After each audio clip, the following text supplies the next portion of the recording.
Look around you. The world is loud, restless, drowning in noise, and most people drown with it. They talk to be seen. They move to be noticed. They fill every silence, as if stillness were something to fear. But the more noise they create, the less control they actually have. Because real strength was never built in constant reaction. It was built in restraint. The Stoics understood this long before the world became this chaotic. They knew that anyone who cannot control their thoughts, their words, and their attention will eventually be controlled by something else. And somewhere along the way, it became normal to mistake activity for progress, expression for power, and distraction for purpose. But look closer. The ones who are truly grounded, truly focused, rarely need to announce themselves. They are not rushing to respond, not desperate to explain, not pulled in every direction by every passing thought. There is a quiet discipline in them, a kind of inner order, and it keeps them steady in a world that is constantly shaking. The mind moves fast, faster than most people realize. One moment, everything is calm. The next, a single comment, a shift in tone, or even a glance sends your thoughts spiraling. You replay what was said. You imagine what could happen. You build entire scenarios that feel real, even though they haven't happened. It feels like control, like preparation, like awareness. But slow it down. Look closely. Most of that thinking isn't helping you. It isn't solving anything. It's just pulling your attention away from where it actually matters. There's a habit people develop without noticing. They treat every thought as if it deserves a response, as if every idea must be examined, expanded, and taken seriously. But most thoughts are not important. Many are just echoes of fear, fragments of memory, conditioned reactions.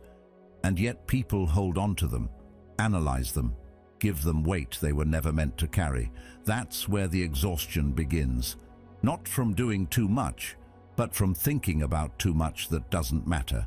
This is where a shift begins, quietly, subtly. You start to see that just because a thought appears doesn't mean it's true. It doesn't mean it's useful. It doesn't even mean it deserves your attention. It's just there. And what you do with it, that's where your control begins. The Stoics didn't try to eliminate thoughts. They learned to filter them, to decide which ones deserved attention and which ones didn't. Because when everything feels urgent, your mind becomes a place of constant tension.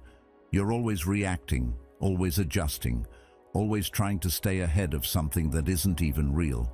And over time, that becomes your default. But it doesn't have to stay that way. Like any pattern, it can be changed. It can be retrained. And it begins with something simple but difficult: letting thoughts pass without engaging with them. At first it feels unnatural, even uncomfortable, because you're used to reacting, analyzing, following every mental thread to its end. But when you pause, even briefly, you create space. And in that space something shifts.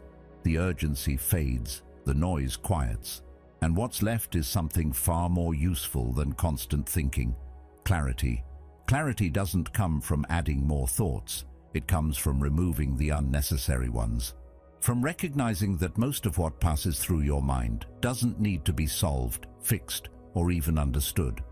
It only needs to be noticed and released. Over time you begin to see patterns, the same doubts, the same assumptions, the same imagined outcomes repeating themselves, and instead of getting pulled into them every time, you start observing them, not as commands, but as habits. And once you see them clearly, they begin to lose their grip on you. This is where control quietly returns. Not control over everything around you, but control over where your attention goes. And that changes everything, because attention is limited. Every thought you engage with costs you something: time, energy, focus. And when that attention is constantly spent on things that don't matter, there's nothing left for what does. That's why this shift matters. It's not about thinking less for the sake of it. It's about thinking with intention, choosing where your mind goes instead of letting it wander. And when you do that consistently, something begins to stabilize. Situations that once overwhelmed you start to feel manageable. Reactions that once felt automatic become optional. You stop being pulled in every direction. You start moving with direction. You begin to notice something else as well. The less you react, the more you see, the more you hear, the more you understand. You're no longer caught inside every thought or every moment. You're slightly outside of it, aware, steady, observing. And that awareness gives you an advantage most people never develop. Because while others are reacting, you are choosing.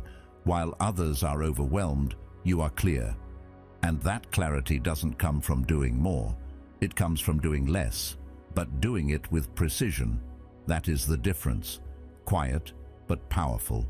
Invisible, but undeniable. If this way of thinking resonates with you, then don't just listen and move on. Let it stay with you. Let it shape how you think, how you respond, how you live. And if you choose to subscribe, let it not be out of habit, but as a decision, a commitment to keep refining your mind, to keep removing what doesn't matter, and to keep building a life that is guided by clarity, not noise. As this becomes more natural, something else starts to fade. The constant need to analyze every situation, to predict every outcome, to prepare for every possible scenario. You begin to trust your ability to respond when it actually matters, instead of trying to control everything in advance. That trust reduces the noise even further. And in its place, there's a kind of calm that isn't forced. It's just there. This doesn't mean your mind becomes empty. It becomes focused, more selective, more deliberate. And that shift, quiet as it is, changes how you move through the world. Because when your mind is no longer reacting to everything, you're no longer being pulled in every direction. You're choosing where to go. And that choice, simple as it sounds, is where everything begins to change. When the mind is scattered, speech becomes scattered too. Words start flowing without direction, not because there is something meaningful to say, but because silence feels uncomfortable. People speak to fill gaps, to avoid being overlooked, to defend themselves before they are even challenged. Conversations become less about understanding and more about being seen, being heard, being acknowledged. And over time, this constant output begins to dilute the value of what is being said. When everything is expressed, nothing stands out. There is a subtle difference between speaking with intention and speaking out of impulse. Most don't notice it because the habit forms early. A thought appears, and almost immediately it turns into words. No pause, no filter, no reflection. It feels natural, even necessary. But when you begin to slow that process down, something unusual happens. You start catching yourself before you speak. You feel the impulse rise, but instead of acting on it, you let it pass. And in that brief moment of restraint, you realize how much of what you were about to say wasn't needed at all. At first, this restraint feels strange, almost like you're holding something back that should be released. There's an internal pressure, a sense that silence might be misunderstood, or that not speaking could make you seem less engaged. But that discomfort doesn't last. It fades as quickly as it appears, and in its place, something far more valuable begins to develop. Awareness. The kind that only emerges when you're no longer busy preparing your next sentence. As this awareness grows, your perspective shifts. Conversations become less about participation and more about observation. You're no longer trying to insert yourself into every moment. You're allowing the moment to unfold, taking in more than you give out. And ironically, this makes your presence stronger, not weaker. Because when you do choose to speak, it comes from a place of clarity rather than reaction. There's a weight to words that have been considered, a precision that can't be faked. When you speak less, each word has more space around it, more room to be heard, more time to be understood. People begin to notice this, even if they don't consciously realize why. They listen more closely. They pay attention, not because you're louder, but because you're more deliberate. This doesn't mean withdrawing completely or becoming distant. It means being selective, understanding that not every thought needs to be shared, not every opinion needs to be voiced, and not every silence needs to be filled. That selectivity becomes a form of control, not over others, but over yourself, and that control changes how you move through conversations. You start to recognize how often people reveal more than they intend simply by speaking too much. They explain when no explanation is needed. They justify when no one asked. They expose their doubts, their insecurities, their plans, all in an effort to connect or be understood. But in doing so, they give away clarity they could have kept. And once you see this pattern, it becomes difficult to ignore. Over time, this shift becomes natural. The urge to speak unnecessarily weakens. The need to be constantly acknowledged fades. And what replaces it is a quieter confidence, one that doesn't depend on constant expression to exist. Because when you're no longer trying to prove yourself through words, you begin to rely on something deeper: your presence, your actions, your consistency. There's a reason why measured speech has always been associated with wisdom, not because silence itself is wise, but because it reflects control. It shows that you're not driven by impulse, not reacting to every thought, not compelled to fill every gap. That kind of control is rare, and because it's rare, it stands out. The Stoics understood this well. They saw speech as something to be used carefully, not freely. Not restricted out of fear, but refined through awareness. We have 2 ears and 1 mouth so that we can listen twice as much as we speak. That idea isn't just about communication. It's about balance, about knowing that understanding comes more from receiving than from expressing. As you continue to practice this, something else becomes clear. The less you speak, the more you notice how much others rely on constant talking to feel secure. It becomes almost visible. The interruptions, the over-explanations, the need to control the direction of a conversation. And instead of being pulled into that pattern, you remain steady, listening, observing, choosing when to engage. And when you do speak, it's different. Not rushed, not reactive, not scattered. It's clear, direct, intentional. And because of that, it carries more weight than a stream of unnecessary words ever could. This is where the shift connects back to something deeper. Thinking less doesn't mean thinking poorly. Speaking less doesn't mean having nothing to say. It means removing what doesn't matter so what does remains. And that principle, applied consistently, changes how you communicate, how you're perceived, and ultimately how you understand the world around you. Because in the end, it's not about silence for the sake of it, it's about clarity. And clarity, once it becomes part of how you think and speak, begins to influence everything else. Something begins to shift once the noise settles. Not all at once, not in a dramatic way, but gradually, almost quietly. The energy that was once scattered across endless thoughts and unnecessary words doesn't disappear. It gathers. It has nowhere else to go, so it starts to collect in one place, and that place becomes your attention. At first, it feels unfamiliar, like you're holding something you're not used to carrying. But the longer you stay with it, the clearer it becomes. This isn't emptiness, it's concentration.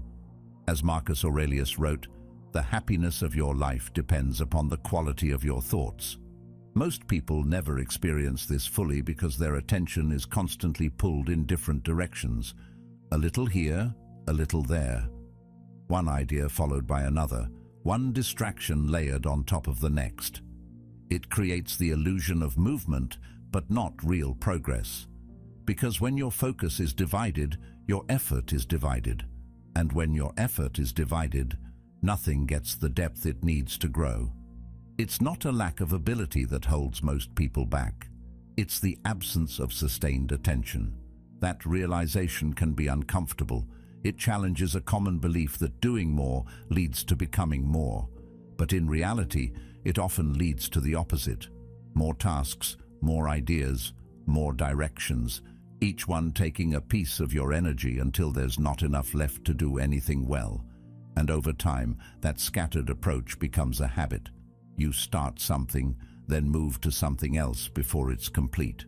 You shift directions not because it's necessary, but because your attention can't stay still long enough to see anything through.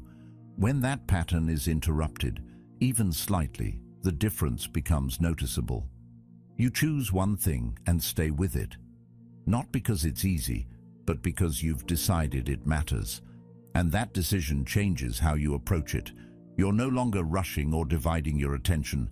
You're present, fully engaged. And in that state, something begins to develop that can't be replicated through scattered effort. Depth. Depth takes time. It requires patience. It demands that you resist the urge to switch, to check something else, to chase something new.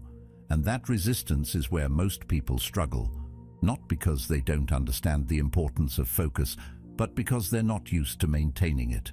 The moment it becomes difficult, the mind looks for an exit, a distraction, a different task, anything that feels easier in the moment.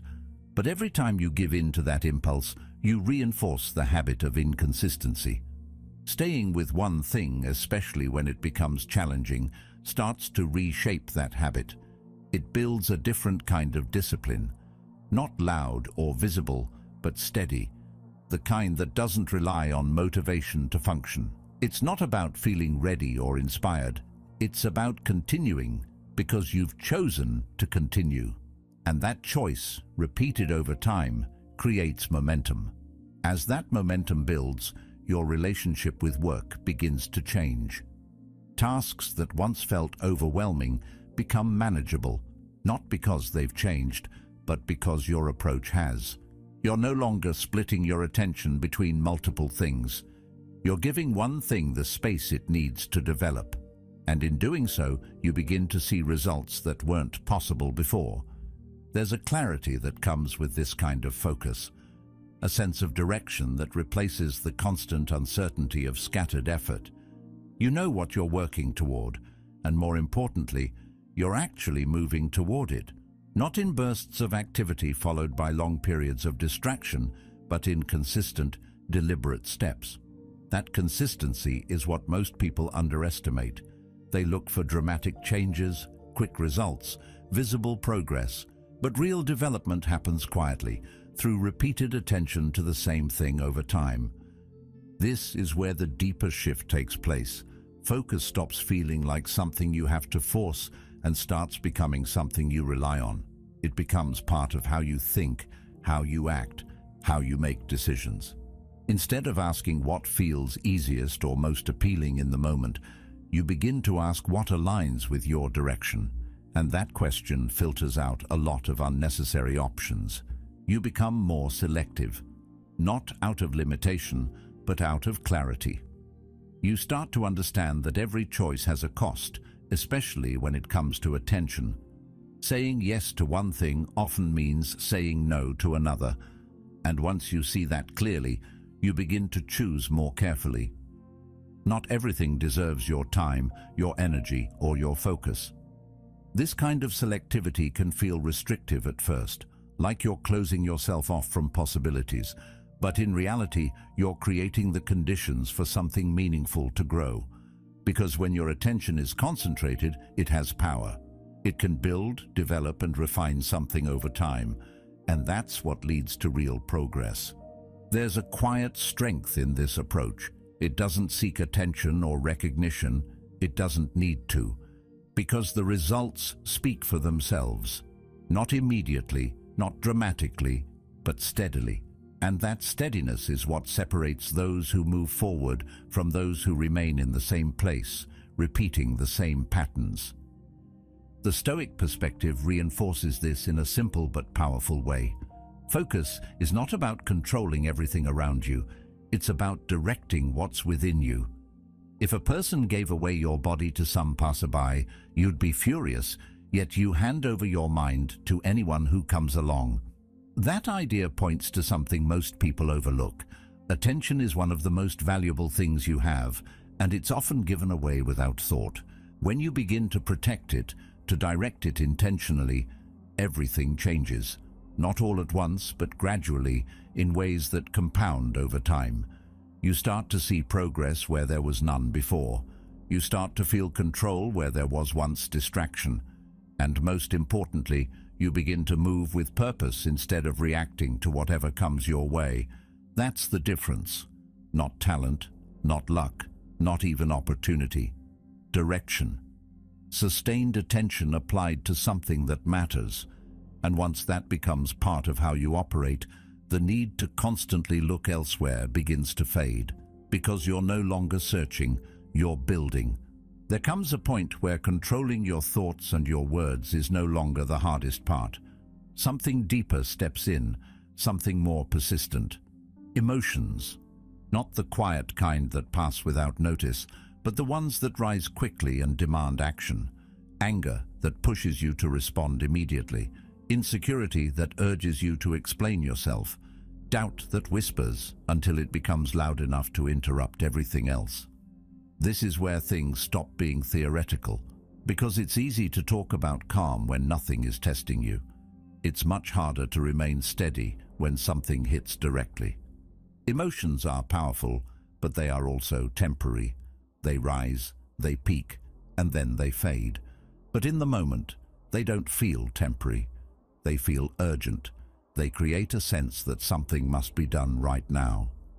And that urgency is what drives most reactions. Not logic, not clarity, but pressure. A need to release the feeling as quickly as possible, and the easiest way to do that is to act on it. To say something, to do something, to respond in a way that matches the intensity of what you feel. But what happens when you don't? When you feel that surge of emotion and choose not to follow it immediately? There's a pause, small, almost unnoticeable at first, but in that pause, something shifts. You're no longer being carried by the emotion. You're observing it, feeling it, but not obeying it. And that distinction changes everything, because the moment you can separate what you feel from what you do, you begin to regain control. This is where discipline moves from idea to action. It's not about eliminating emotion. That's not possible, and it's not the goal. The goal is to stop being ruled by it, to allow it to exist without letting it dictate your behavior. And that requires awareness, not just of the situation, but of yourself. Recognizing the patterns, the triggers, the moments where you're most likely to react without thinking. Over time, you start to see those moments more clearly. The slight tightening in your chest when something bothers you. The quick shift in your thoughts when you feel challenged. The impulse to respond before you've fully understood what's happening. These are signals, not commands. And once you begin to treat them as signals rather than instructions, your response changes. Instead of reacting immediately, you wait. Not passively, but intentionally. You give yourself space to understand what's actually happening, not just what it feels like is happening. And in that space, your perspective widens. You start to see more than just your initial reaction. You consider consequences, context, timing. You move from impulse to decision. This doesn't mean you become slow or hesitant. It means your actions become deliberate. You respond when it matters, not when it's easiest. And that distinction is what separates controlled behavior from reactive behavior. One is chosen, the other is automatic. There's a certain strength in being able to remain steady when everything around you is pushing for a reaction. Not because you're suppressing what you feel, but because you're choosing how to express it. You're not denying the emotion, you're directing it, and that direction is what keeps you grounded. Most people don't develop this because they never question their reactions. They assume that feeling something strongly means they should act on it. But intensity doesn't equal accuracy. Just because something feels urgent doesn't mean it's important, and just because something feels right in the moment doesn't mean it will lead to the right outcome. That's why this discipline matters. It creates a gap between feeling and action, a space where you can evaluate instead of react. And that space, even if it's brief, gives you control. It allows you to choose your response instead of defaulting to it. The Stoics approached this with a kind of clarity that still applies. They understood that emotions are part of being human, but they also recognized the danger of letting them lead. No man is free who is not master of himself. That idea isn't about restriction, it's about ownership of your thoughts, your words, and most importantly, your actions. As you continue to practice this, the intensity of those moments doesn't disappear, but your response to them changes. You become less reactive, more composed. Situations that once pulled you in no longer have the same effect. Not because they've changed, but because you have. And once you start to see that clearly, the question becomes less about what you feel and more about what you choose to do with it. Because that choice, repeated over time, defines how you move through everything else. These reactions feel personal, like they belong to you. But when you look closer, they follow patterns. The same situations produce the same responses again and again. It's almost predictable, not because you lack awareness, but because the habit is deeply ingrained, built over years of trying to be accepted, trying to avoid discomfort, trying to protect yourself from things that once felt threatening. And over time, those protective responses stopped being conscious choices and became default behaviors. That's why interrupting them feels so different. The first time it happens, it's subtle. You feel the urge to react, but instead of following it immediately, you hesitate, just for a second. And in that second, something changes. The reaction doesn't disappear, but it loses its control over you. It becomes something you can observe instead of something you must obey. That small gap, barely noticeable, is where your control begins. At first, that space is fragile, easy to lose. The moment pressure increases, the old pattern tries to take over again, and often it does. But even then, something has shifted. Because once you've experienced that pause, even briefly, you know it's possible. You know that your reactions are not as fixed as they once felt. And that knowledge changes how you approach the next moment. You begin to see that control isn't about stopping emotions from happening. It's about what you do when they appear. The feeling rises, just as it always has. But now there's an option, a choice, not to suppress it, not to deny it, but to decide how it will be expressed, or if it will be expressed at all. And that decision, even when it's difficult, starts to reshape the pattern. Over time, that pause becomes more accessible. It doesn't require as much effort to create. You start recognizing triggers earlier. The signs become clearer. The shift in your thoughts, the tension in your body, the familiar pull toward a reaction you've repeated many times before, and instead of being caught off guard, you're prepared, not to fight the emotion, but to meet it with awareness. This awareness brings a different kind of clarity. You start to understand why certain reactions happen, not just on the surface, but beneath it. The need to prove something, the fear of being misunderstood, the discomfort of uncertainty. These underlying reasons become visible, and once they are, the reaction itself starts to lose its intensity, because it's no longer just about what's happening in front of you. It's about patterns you can now see. As Carl Jung observed, until you make the unconscious conscious, it will direct your life and you will call it fate. That understanding changes how you respond. You're no longer acting out of habit alone. You're considering context, consequence, and intention. The response becomes something you shape, rather than something that shapes you. And even when you do react, it's different, less automatic, more deliberate, less driven by impulse, more guided by awareness. There's a quiet strength in this shift. It doesn't announce itself. It doesn't seek recognition, but it shows up in moments that used to feel overwhelming.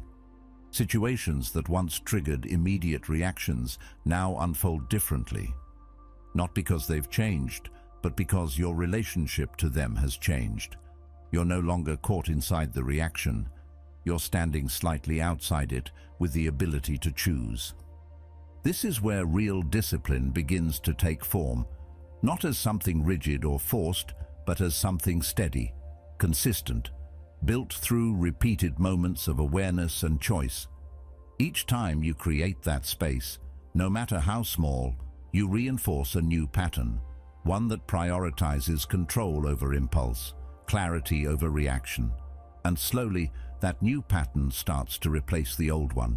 Not completely, not instantly, but gradually. The automatic responses lose their strength, the triggers lose their power, and what remains is a greater sense of stability. Not because life becomes easier, but because you've become more grounded in how you handle it. There's a principle that captures this shift with simple precision. Between stimulus and response, there is a space.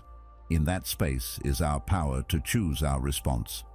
That space is easy to overlook, but once you become aware of it, it becomes central to everything. It's where reactions are interrupted, where patterns are questioned, where control is reclaimed.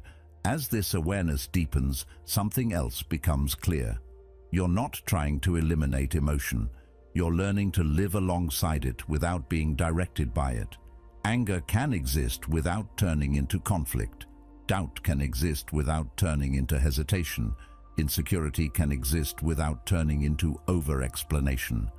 The emotion is there, but it no longer defines your action. This creates a different kind of stability, one that isn't dependent on external conditions.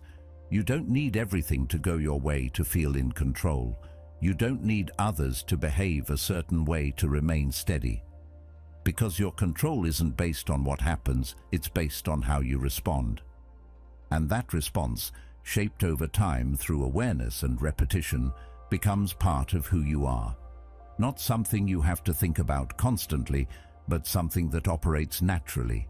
You notice the trigger, you feel the emotion, and you choose your response with clarity. That's the foundation. Not perfection, not constant calm, but the ability to create space where there used to be none. And in that space, you find something that isn't easily shaken, a kind of control that doesn't come from forcing outcomes, but from understanding yourself well enough to move through them without losing your balance. As that sense of control becomes more familiar, something else begins to sharpen alongside it. Awareness, not just of your thoughts or reactions, but of where your energy is actually going throughout the day. You start to notice the small things you once ignored, the conversations that leave you feeling drained instead of fulfilled, the habits that consume time without giving anything meaningful in return, the endless distractions that once felt harmless but now reveal themselves as quiet leaks in your focus. At first, this realization can feel uncomfortable, almost unsettling, because it forces you to confront how much of your time has been spent without intention. Not wasted in an obvious way, but diluted across too many things that never truly mattered. And once you see it, it becomes difficult to unsee. You begin to recognize patterns in your own behavior that were once invisible. The automatic reach for your phone, the impulse to check something that isn't urgent, the tendency to stay in conversations longer than necessary just to avoid discomfort. This awareness doesn't come with judgment, at least not in a harsh way. It comes with clarity, a quiet understanding that your attention is limited, and every moment you spend on something is a moment you're not giving to something else. That trade-off becomes more real, more tangible. And because of that, your decisions start to change. You don't feel the same pull toward everything anymore. The need to engage with every distraction weakens. The urge to respond to everything fades, not because you're forcing yourself to resist, but because you've started to see the cost more clearly. And once you understand the cost, it becomes easier to choose differently. This is where a kind of distance begins to form, not from people or responsibilities, but from unnecessary involvement. You start stepping back from things that don't align with where you're trying to go, not abruptly, not dramatically, but gradually. You respond less quickly, you engage less frequently, You allow more space between yourself and things that once demanded your attention. And in that space, something shifts. You begin to feel less scattered, less pulled in multiple directions. Your energy starts to settle instead of being constantly disrupted. It becomes easier to stay focused on what matters because there's less competing for your attention. The noise hasn't disappeared, but your relationship to it has changed. There's a difference between being busy and being purposeful. Most people stay busy because it feels productive. It gives the impression of movement, of progress. But when you look closer, much of that activity leads nowhere. It's motion without direction. And once you become aware of that, you stop valuing busyness for its own sake. You start valuing intention. This shift doesn't isolate you. It refines how you engage. You're still present, still involved, but in a more deliberate way. You choose where to invest your time instead of letting it be decided for you. And that choice, repeated consistently, begins to reshape your daily experience. You start to notice how much lighter things feel when your attention isn't constantly divided. Tasks that once felt overwhelming become more manageable because you're approaching them with full focus instead of partial attention. Conversations become more meaningful because you're actually present instead of distracted. Even moments of rest feel different because they're not filled with background noise. As Seneca put it, to be everywhere is to be nowhere. There's a quiet confidence that comes with this, not loud or obvious, but steady. You're no longer reacting to everything around you. You're deciding what deserves your attention and what doesn't. And that decision becomes a form of control that extends into every part of your life. This is where selectivity becomes important. Not as a form of limitation, but as a form of protection. You begin to guard your time, your energy, your focus, not out of fear, but out of understanding. Because once you know how easily those things can be lost, you become more careful with how you use them. It's not about cutting everything off or withdrawing completely. It's about recognizing what adds value and what doesn't, what moves you forward and what keeps you in the same place. And once that distinction becomes clear, your choices start to reflect it naturally. There's a principle that aligns with this shift in a simple but direct way. It is not that we have a short time to live, but that we waste a lot of it. That idea highlights something most people avoid thinking about, not because it's complicated, but because it's uncomfortable. Time isn't the issue, how it's used is. And as that understanding settles in, your priorities begin to adjust. You're less interested in things that once seemed important, less drawn to distractions that once filled your time, more focused on what actually contributes to your growth, your direction, your clarity. This doesn't happen overnight. It builds gradually, through small decisions, repeated consistently, choosing not to engage when it's unnecessary, choosing to focus when it would be easier to drift, choosing to step back when something doesn't align. Over time, these choices compound. They create a different rhythm in your life, one that isn't driven by constant reaction, but by deliberate action.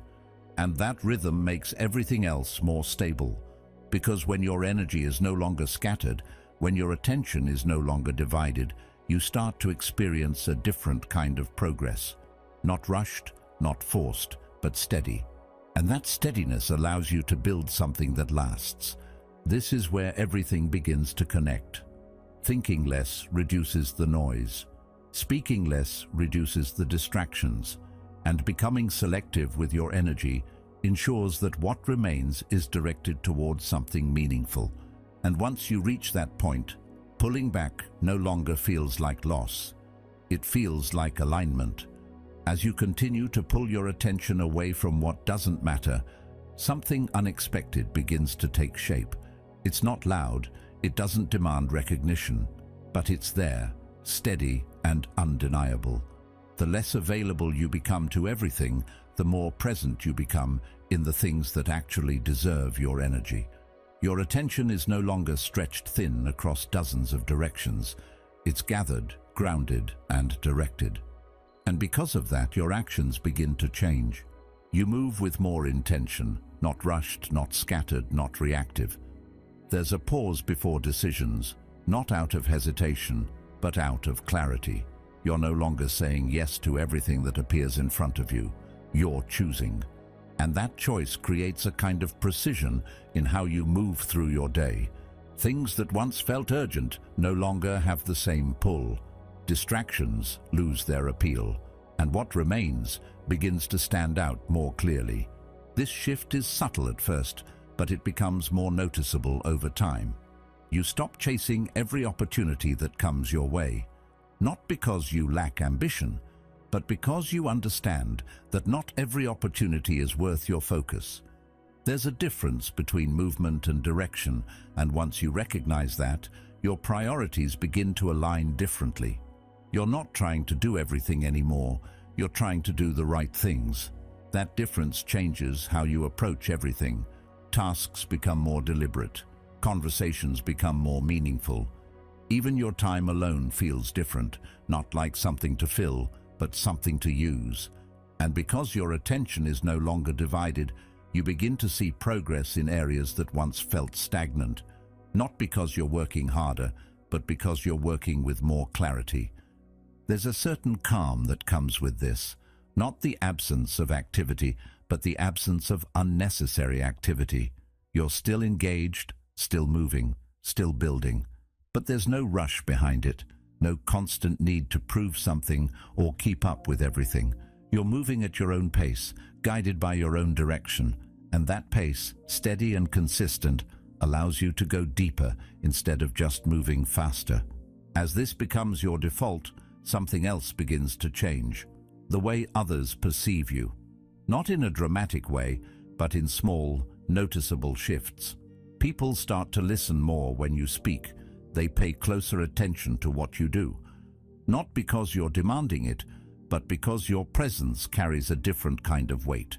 There's a difference between someone who is constantly active and someone who is intentionally engaged, and that difference is felt.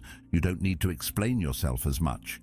You don't feel the need to justify every decision or respond to every opinion. There's a quiet confidence that replaces that impulse, not based on external validation, but on internal clarity. You know where your focus is, and that makes it easier to let go of what doesn't align with it. This doesn't mean everything becomes easy. Challenges still appear, distractions still exist, but your response to them is different. You're not pulled into everything. You're not reacting to every shift in your environment. You're choosing when to engage and when to step back. And that choice gives you a level of control that most people never develop. There's a principle that reflects this shift in a simple but powerful way. The whole future lies in uncertainty. Live immediately. It points to something important. You can't control everything that will happen, but you can control how you use your attention right now. And when that attention is focused, intentional, and directed, it creates a foundation that supports everything else. Over time, this way of operating becomes natural. You don't have to think about it constantly. It becomes part of how you approach situations, how you make decisions, how you manage your time. You're no longer reacting to everything around you. You're acting based on what matters to you. And that difference becomes more visible the longer you maintain it. Not in how much you do, but in how effectively you do it. Not in how busy you appear, but in the results that begin to build quietly over time. Because focus, when sustained, leads to progress, and progress, even when it's slow, compounds. You start to notice that the need to constantly be involved fades. You don't feel the same pressure to respond, to engage, to keep up. There's a sense of stability that replaces it. You're grounded in your direction, and that makes everything else less disruptive. This is where the earlier shifts come together. Thinking less reduces the noise. Speaking less reduces unnecessary expression. Being selective with your energy protects your focus. And all of it leads to this point, where your actions are no longer scattered, but aligned.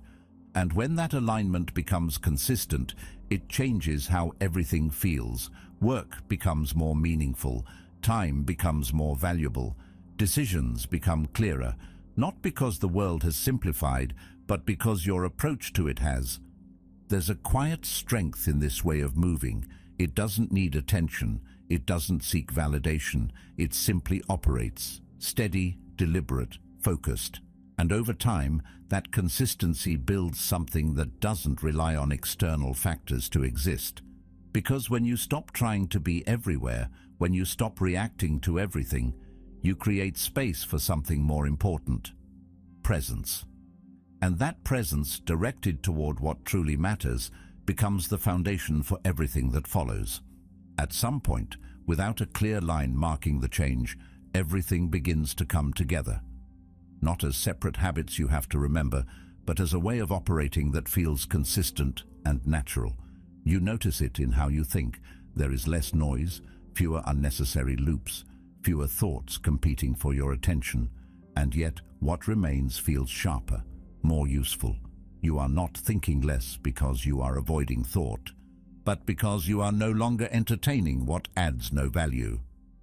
That same shift appears in how you speak. Words are no longer used to fill space or to manage how others perceive you. They are used with intention, sometimes fewer, sometimes more, but always deliberate. There is a precision to them that wasn't there before. Not forced, not calculated, just clear. You no longer feel the need to explain everything or respond to everything. And that absence of urgency changes the tone of your communication in a way that others can feel, even if they don't fully understand it. Focus follows the same pattern. It no longer feels like something you have to fight for every moment. It becomes something you return to, again and again, without resistance. Distractions still exist, but they don't carry the same weight. They pass by without pulling you in as easily. And when your attention does shift, you notice it sooner, and you bring it back without frustration. That ease is what makes the difference. Not perfection, but consistency. What once felt like discipline begins to feel like alignment. You're no longer forcing yourself into a structure that doesn't fit. You've adjusted your habits, your attention, your responses in a way that supports how you want to move through the world. And because of that, the effort required to maintain it decreases. It becomes part of you rather than something you have to constantly manage. As Epictetus said, first say to yourself what you would be, and then do what you have to do. This is where the deeper realization settles in. The strength you were searching for was never in adding more. Not more effort, not more strategies, not more noise. It was in removing what was unnecessary, the thoughts that distracted you, the words that diluted your message, the habits that scattered your focus. One by one, those things lose their place. And what remains is something far more stable. There's a clarity in this state that changes how you see everything else. Problems that once felt overwhelming become manageable, not because they've changed, but because your approach to them has. You're not reacting immediately. You're not overcomplicating things. You're seeing what's actually there without layering it with unnecessary interpretation. That clarity extends into your decisions. You don't spend as much time going back and forth, questioning every option, trying to predict every outcome. You assess, you decide, and you move. And once you move, you don't constantly look back. You trust the direction you've chosen, and that trust reduces the need for constant reassessment. There's a quiet confidence in that. Not loud, not obvious, but steady. You're no longer dependent on external validation to confirm your choices. You're not looking for constant reassurance, because the process itself has become reliable. You know how you think, how you decide, how you act, and that familiarity creates stability. This doesn't mean everything becomes simple. Challenges still exist. Uncertainty is still part of the process, but your response to those things is different. You're not thrown off as easily. You're not pulled into unnecessary reactions. You remain steady, even when things around you are not. Over time, this steadiness becomes noticeable, not just to you, but to others. There's a difference in how you carry yourself, in how you respond, how you listen, how you act. It's not something you announce. It's something that shows up in small ways, consistently. There's a principle that reflects this shift clearly. Waste no more time arguing what a good person should be. Be one. It captures the essence of what this transformation leads to. Less discussion, less overthinking, more action. Not rushed or impulsive, but deliberate and aligned. As this becomes your default, the need to constantly improve in obvious ways begins to fade. Not because there's nothing left to work on, but because the foundation is already in place. You're no longer starting from a scattered state. You're building from a position of clarity, and from that position, growth becomes more direct. You're not correcting the same patterns over and over. You're moving forward, each step building on the last, each decision reinforcing the direction you've chosen. This is where everything connects. Thinking less creates space for clarity. Speaking less strengthens your presence. Focusing more allows you to build something meaningful. And together, they form a way of operating that is both simple and effective. There's no need to complicate it, no need to add more layers, because the strength you were looking for was never hidden in complexity. It was always in simplicity, in removing what doesn't matter so what does can stand out. And once you experience that fully, even briefly, it changes how you approach everything that follows. You're no longer trying to do more. You're trying to do what matters, and to do it well. That shift, quiet as it is, becomes the difference. Not just in what you achieve, but in how you experience the process of getting there. At some point, it stops being about changing your life and starts being about mastering yourself. Less noise, less reaction, more clarity, more control. And in that quiet shift, everything else begins to fall into place. If this resonated with you, don't let it end here. There's another video on your screen that will take this even deeper. Watch it and keep building that discipline. And thank you for being part of Stoic Journal.